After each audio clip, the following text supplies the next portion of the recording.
দণ্ডপ্রাপ্ত পলাতক শেখ হাসিনা কোন স্ট্যাটাসে ভারতে অবস্থান করছেন তা জানে না বাংলাদেশ। এমনটা জানিয়েছেন আন্তর্জাতিক অপরাধ ট্রাইব্যুনালের চিফ প্রসিকিউটর আমিনুল ইসলাম।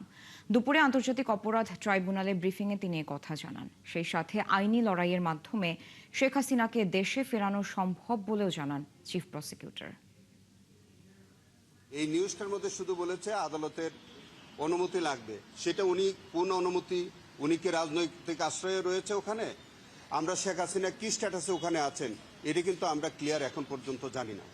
অতএব ইন্ডিয়ান এক্সপ্রেস কি অর্থে তিনি লিখেছেন, কি লিখেছেন এই বিষয়ে আমার মন্তব্য করা ঠিক হচ্ছে না। শেখ হাসিনাকে প্রত্যার্পণ করার জন্য যে আবেদন, এটা একটি আইনি প্রক্রিয়া। সেই আইনি প্রক্রিয়ার মধ্য দিয়ে তাকে আনার জন্য বাংলাদেশ সরকার প্রয়োজনীয় পদক্ষেপ নিয়েছে।